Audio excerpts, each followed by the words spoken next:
오늘도 말씀으로 승리하시는 복된 날 되시길 주님의 이름으로 축복합니다.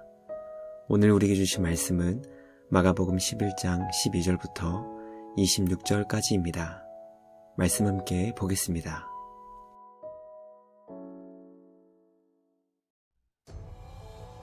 이튿날 그들이 베다니에서 나왔을 때 예수께서 시장하신지라.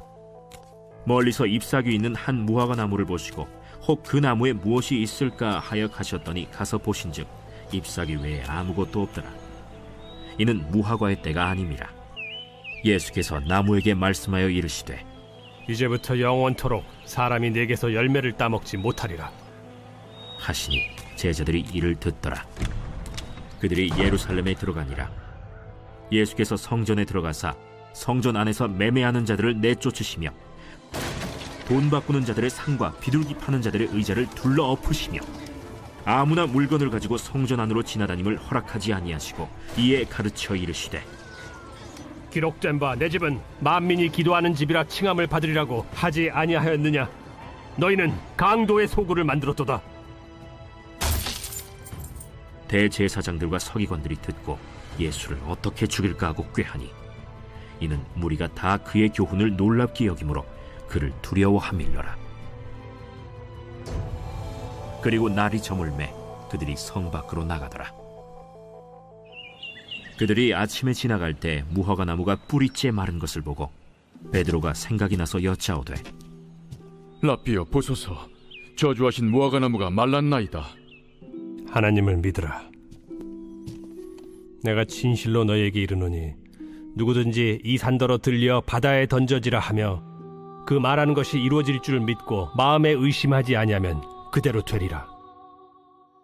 그러므로 내가 너희에게 말하노니 무엇이든지 기도하고 구하는 것은 받은 줄로 믿으라.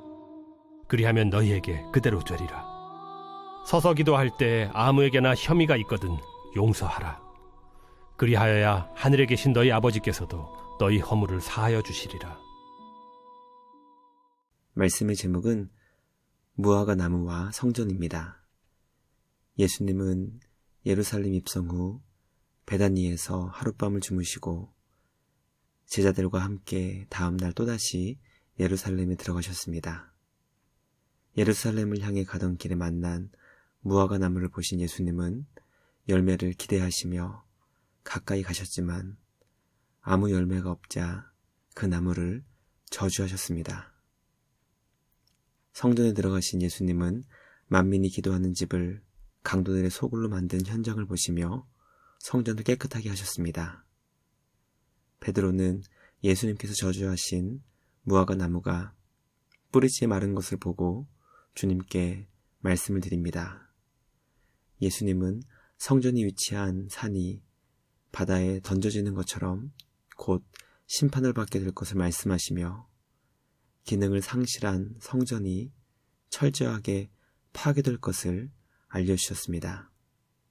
말씀을 묵상하며 우리 예수님께서는 주님의 제자를 통해 말씀 순종의 열매를 기대하신다는 것을 깨닫게 됩니다. 열매 없는 신앙이 아닌 주님 안에서 풍성한 열매를 맺어 우리 주님을 기쁘시게 하는 복된 제자의 삶을 살아가는 우리 모두가 되길 주님의 이름으로 간절히 기도합니다. 첫째, 시장하셨던 예수님은 열매 없는 무화과 나무를 보시고 저주하셨습니다. 예수님은 베다니에서 제자들과 함께 예루살렘을 향한 길을 가셨습니다. 성경은 예수님께서 배가 고프셨다고 설명합니다.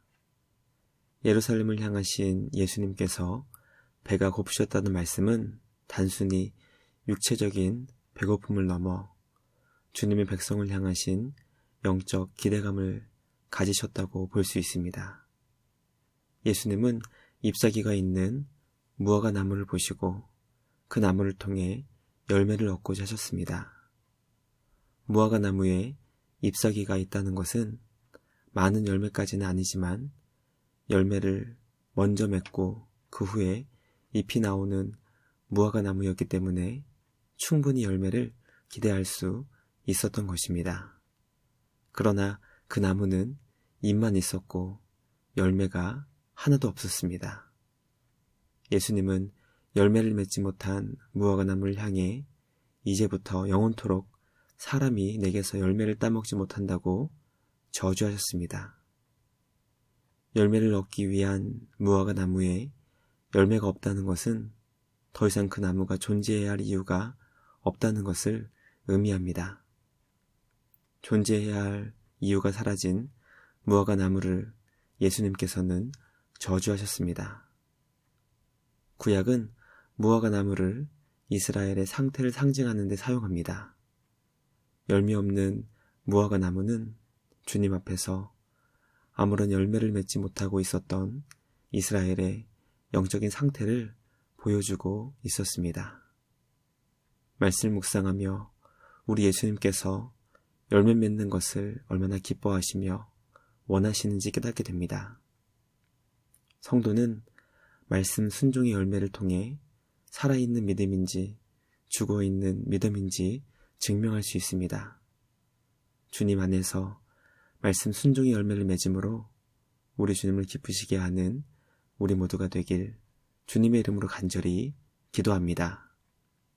둘째, 예수님은 기도하는 집을 강도들의 소굴로 만든 현장을 깨끗하게 치우셨습니다. 예수님은 예루살렘에 입성하시고 가장 먼저 성전에 들어가셨기 때문에 그곳의 처참함을 이미 보셨습니다.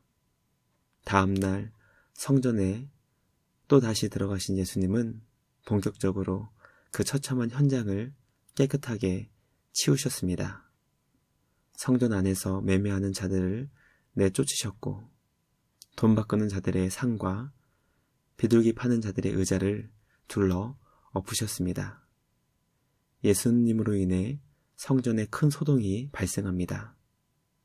예수님은 그곳에 있었던 모든 사람들을 향해 성전은 사람들이 기도하는 곳임에도 불구하고 악한 자들이 강도의 소굴을 만들었다고, 그리고 그곳에서 강도짓을 하고 있다고 책망하셨습니다. 말씀 묵상을 통해 성전의 기능이 바로 주님을 향한 기도였다는 것을 깨닫게 됩니다. 하나님께서 이스라엘 백성들 가운데 성막을 지어주시고 성전을 세우게 하신 의도와 목적은 주님과 깊은 기도의 교제를 맺게 하시기 위함이었습니다. 그러나 악한 자들은 성전을 돈벌이의 수단으로 만들었고 주님과 깊은 기도의 교제를 나누는 아름답고 복된 장소를 장사하며 환전하는 강도의 소굴로 만들었습니다. 예수님은 그곳을 깨끗하게 치우시며 성전의 존재 목적과 이유를 사람들에게 분명하게 가르쳐 주셨습니다. 과연 주님의 성전된 우리는 주님과 얼마나 깊은 기도의 교제를 나누고 있는지 우리의 기도 생활을 돌아보게 됩니다. 주님의 성전된 자로서 기도에 힘쓰는 우리 모두가 되길 주님의 이름으로 간절히 기도합니다.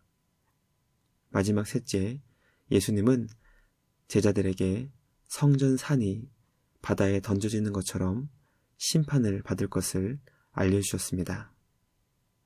베드로는 예수님께서 저주하신 무화과 나무가 뿌리째 마른 것을 보고 주님께 말씀드렸습니다. 예수님은 열매 없는 무화과 나무가 더 이상 존재해야 할 이유가 없기에 저주하신 것처럼 그들이 보고 있던 성전 산이 바다에 던져지는 것처럼 심판을 받아 성전이 곧 사라지게 된다는 것을 알려주셨습니다. 예루살렘 성전이 더 이상 만민이 기도하는 집으로 기능을 하지 못하기 때문에 더 이상 있어야 할 이유가 상실되었던 것입니다. 마치 요한계시록 7교회 가운데 교회의 기능을 상실한 곳에서 촛대를 옮기시는 것처럼 예루살렘 성전이 곧 파괴된다는 것을 제자들에게 알려주셨습니다. 예수님의 말씀은 AD 70년 성전이 파괴되는 것으로 성취되었습니다. 말씀 묵상을 통해 우리 주님은 더 이상 존재해야 할 이유가 사라진 것을 심판하신다는 것을 깨닫게 됩니다. 하나님을 사랑하며 이웃을 사랑하고 섬기는 사명으로 우리를 부르신 주님의 부르심을 기억하여 성전을 강도의 소굴이 아닌 주님께 기도하는 복된 교제의 장소로 세워나갈 수 있는 우리 모두가 되길 간절히 소망합니다. 성령 하나님 안에서 아름답고 복된 성전을 세워나가는 우리 모두가 되길 주님의 이름으로 간절히 기도합니다. 묵상을 마치며 함께 기도하겠습니다. 하나님 아버지 감사합니다. 오늘 우리에게 주신 말씀을 통해 존재의 이유와 목적을 상실한 열매 없는 무화과나무를 저주하신 예수님의 마음을 묵상하게 하시니 감사합니다. 예루살렘 성전이 주님 앞에서 열매 없는 무화과나무와 같았고 결국 주님의 무서운 심판을 역사 가운데 받게 되었음을 깨닫게 하시니 감사합니다. 예수님께서 가르쳐 주신 것처럼 성전은 만민의 기도로 주님과 깊은 교제를 나누는 곳이니 주님의 성전된 자로 기도 생활에 힘쓰는 우리 모두가 되게 하여 주시옵소서. 오늘도 기도로 우리 주님과 깊은 교제를 누리게 하시고 말씀 순종의 풍성한 열매를 맺는 우리 모두가 되게 하여 주시옵소서. 날마다 우리를 주님의 제자로 인도해 주시며 놀라운 은혜와 사랑을 베풀어 주시는 우리 주님께 감사와 찬양을 드리며 우리를 구원하신 예수님의 이름으로 기도드리옵나이다. 아멘. 오늘도 주님과 함께 말씀으로 승리하시는 복된 날 되시길 주님의 이름으로 축복합니다.